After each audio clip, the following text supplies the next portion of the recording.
신흥동 2층 집에 대한 추억. 비좁은 쌀집에서 전세를 살다가 집이 좁아져서 그랬는지, 아니면 나를 항상 꼴통이라고 불렀던 쌀집 큰 아들이 제대를 하고 결혼을 하면서 방을 비워줘야 했는지, 내가 6학년이나 중학교 1학년쯤 되었을 때 좁은 골목 안쪽에 세 번째 집인 강씨네 집 2층으로 이사를 왔고, 아버지는 대문 안쪽 마당 한켠에 빵 공장을 새로 만들어 일을 하셨다. 강씨네 집은 새로 지은 집이라 대문이 크고 화려했고, 마당도 넓었으며 건물 1층 벽면은 화강석 붙임으로 마무리되어 으리으리했는데, 마당을 지나 왼쪽에 계단을 꺾어 오르면 2층이 나오고 2층 안쪽으로는 좁은 신혼부부가 세를 내어 살고 있었다. 우리도 화장실 위로 난 계단을 올라 서양으로 넓게 마당이 난 방 2칸과 부엌 1칸, 그리고 부엌 위에 다락방이 있는 좀 더 넓은 공간에 살게 되었다. 큰 형은 고등학생이 되었고 작은 형은 같은 중학교 3학년이었으니 이제 삼형제 모두 까불던 모습은 교복 속으로 자취를 감추고 철이 좀 들어가는 분위기였다.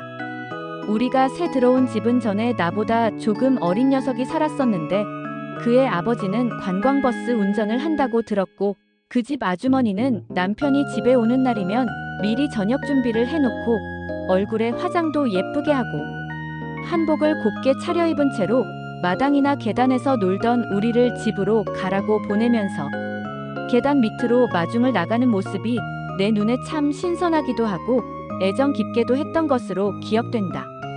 우리 아버지는 늘 집에서 일을 하셨기 때문에 내 눈에는 아내가 곱게 옷을 차려입고 남편을 마중 나온다는 것은 한 번도 보지 못했기 때문이었으리라. 지금 생각해보니 아저씨 직업이 관광버스 기사라서 젊은 안내양 아가씨들과 하루 종일 일할 때가 혹 바람이 나지는 않을까? 염려에 그렇게 정성을 들여서 옷단장 몸치장을 했던 게 아닌가 싶다. 우리 집은 방과 방 사이에 떼어낼 수 있는 칸막이 문이 있어서 이를 떼어내면 양쪽 방이 완전히 하나가 되는 특이한 구조였는데, 부엌 쪽의 방은 남이와 은희가 자고 창가 쪽의 방은 삼형제가 차지했다. 어머니와 아버지는 사진에서 보이는 안방에서 동생들과 함께 주무시다가 나중에는 다락방에서 주무셨는데, 이는 우리들이 점점 커가면서 함께 자는 게 불편하기도 했을 것이고 두 분만의 은밀한 밤 생활도 필요하였기 때문이었을 것이다.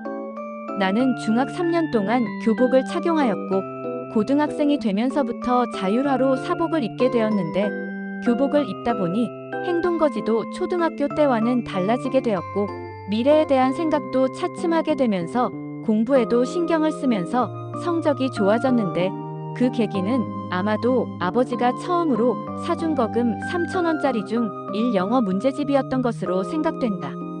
내가 초등학교 때 큰 형이 책상에서 영어 공부를 하는데 MILK를 밀크라고 읽는 것이 너무 신기해서 어떻게 그렇게 발음을 하는지 물어본 적도 있었고, 도로를 지나는 화물트럭에 KIAMASTER 기아 마스터라고 쓰여 있는데 자음과 모음도 모르는 상태에서 그것을 어떻게 읽는지조차 알 수 없을 정도로 영어가 어떻게 저렇게 소리날까?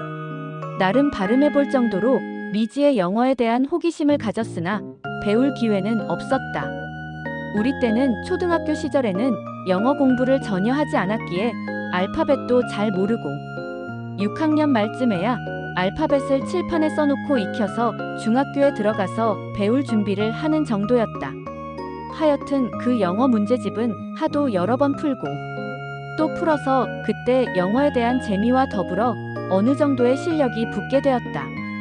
또 내 적성이 무엇인지, 내가 좋아하는 것이 무엇인지에 대하여도 혼자 생각해 보기로 했고, 인동 중고서점에서 학생과학이라는 월간 잡지 과월호를 보이는 대로 몇백 원씩에 구해서 하나하나 읽으며 기계의 원리나 발명, 아이디어 등에 대한 이런저런 상식을 키우면서 나중에 발명에 관련된 일을 하고 싶다는 생각을 하게 되었다.